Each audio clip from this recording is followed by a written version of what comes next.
Hi, it's me. Welcome back to my channel. Today, we are going to be doing something I've already done before, but I've had lots of questions about. I just spilled. Today, we're going to be doing something I've had lots of questions on, lots of comments on. The infamous wine tote. That's right, I'm going to be doing another version of a wine tote. Lots of people asked me in the comments when I last did this video, the sizing, could you make a generic version, can you put up a pattern, all of that. So today, get my wine tote out here, I'm going to be giving you a very easy generic version of this, where you don't have to do any measurements, you don't have to do any math. You will have to draw out the pattern though. Now I know what you're thinking. But COVID, where am I gonna go to take a wine tote? Well, let me tell you, you literally can make it for yourself and walk down your hallway. This time though, I'm gonna be doing more of a generic wine tote, which would fit, hopefully, 99% of bottles. You can use this pattern to make any sort of festive wine tote. Since this is the holiday season, or non-denominational gift-giving season, that means I'm going to do some holly on mine.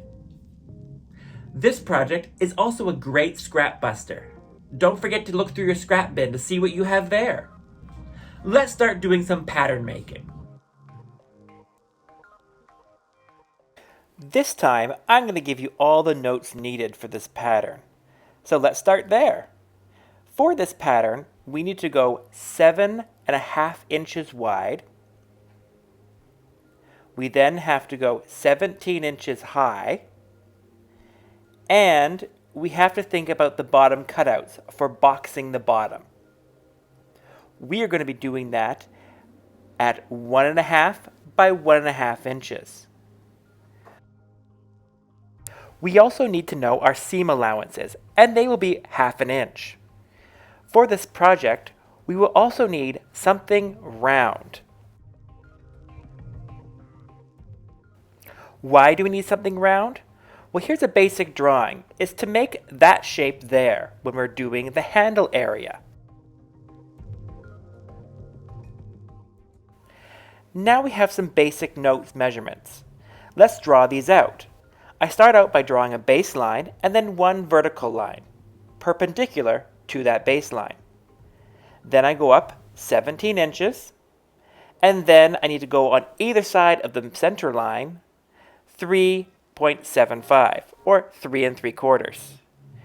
Now we have to draw out the 1.5 by 1.5 inch boxes for the bottom, and think about now how far we're going to come down for the handle. I did 6 inches. Next, we have to think how wide we want the handle. 3 inches is perfect. So now we have a shape like this. I'm using a wine bottle now to round that area. Now it's time to cut out my pattern.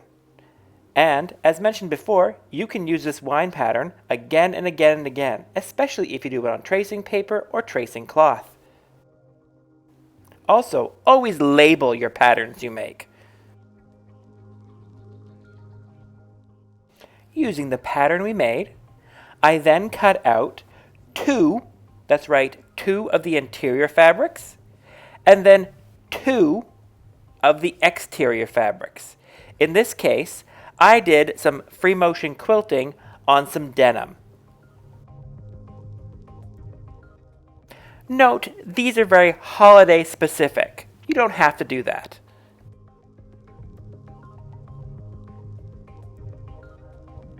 Now, let's go do this holiday motif. I am using Heat and Bond to draw out my holiday motif. I like Heat and Bond for this sort of item because on one side you have the glue and the other side you have paper you can literally draw on, as you can see here.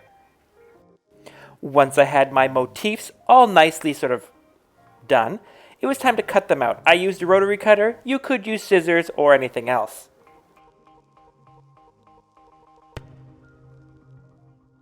As I am doing holly with berries, 3 holly leaves and 3 berries should be perfectly fine. Remember, Heat and Bond has a glue side and a paper side. With the glue side of the Heat and Bond to the back or wrong side of your fabric, you're going to iron it down. Press firmly and iron. Don't be afraid to use lots of heat and steam. You really want that glue to stick. Once that is finished, we cut out our little leaves and berries from the fabric, leaving the paper backing on the one side. Now it's time to take our appliqué pieces to our front of our wine tote. This is when you peel off the paper backing from whatever motif you are doing and lay it onto the front of your wine tote. Now, again, lots of heat, lots of pressure. You want that glue to stick. You may notice I'm only putting the leaves on. That's because in some cases you might need to layer. I'm going to be appliquing and satin stitching the holly berries and holly leaves onto the front of the tote. But before we do anything, we need to test out our satin stitches. A satin stitch is really just a zigzag at a smaller distance.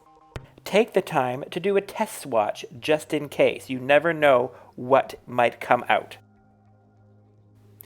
And through trial and error, this is the setting I had. Now watch here as I get a pretty good satin stitch out of those settings. Ooh, yes, so pretty, thirsty.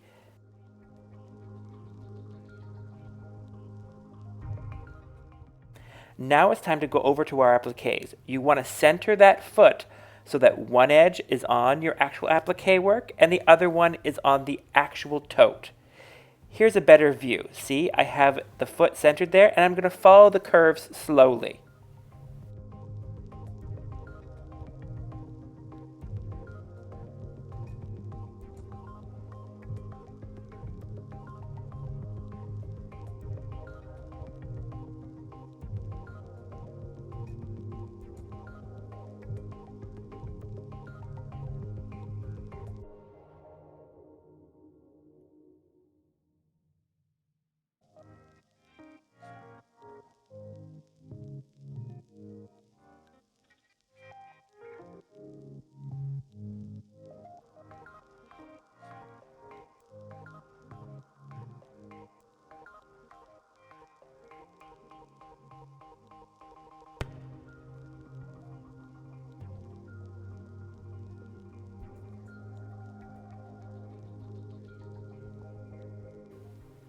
And done.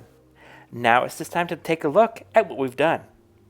Here we go. This is my holly leaves with my satin stitching. Not too bad, I have to say. Now time to add the berries, again, pressing firmly and doing it on top of our other design. Now I said I was going to satin stitch the berries, but really they're too small to satin stitch and I'm not the one for that. So I'm going to be free motioning them down in what you called raw applique. So that's what this looks like. Because we have heat and bond, they will stay. Let's get our layers together. First we have to sew at the neck with a 1/4 inch seam. We will be doing this for the inner and outer portion, as shown. Now we're going to press that center seam open. This is the neck seam. We need to keep that pressed open. We're going to do that for the outer fabric and the inner lining fabric.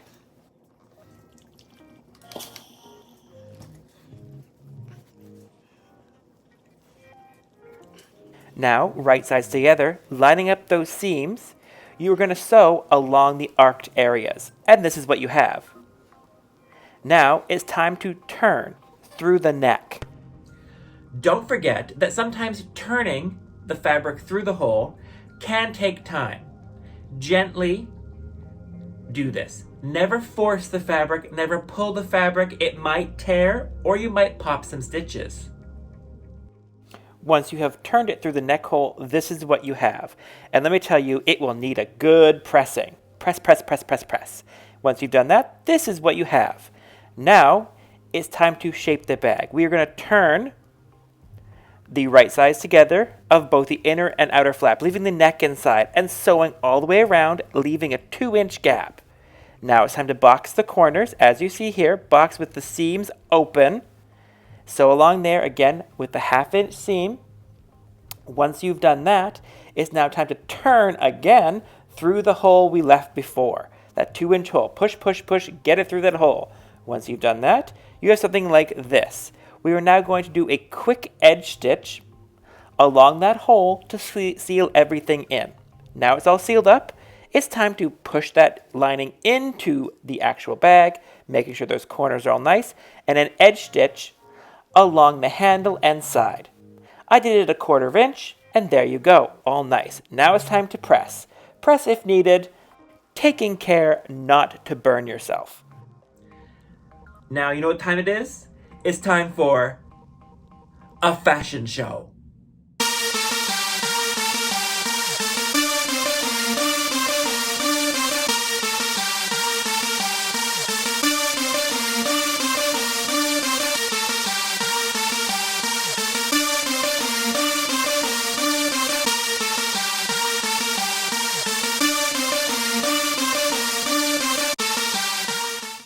So, there you have it. We've made a new wine tote with my generic pattern.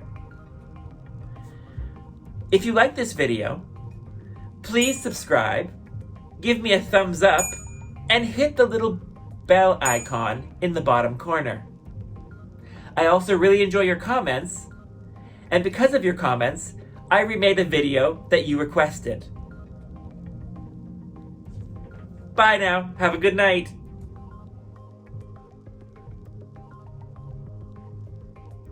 Now we all love wine. Let's be honest. If you don't, you know someone who does.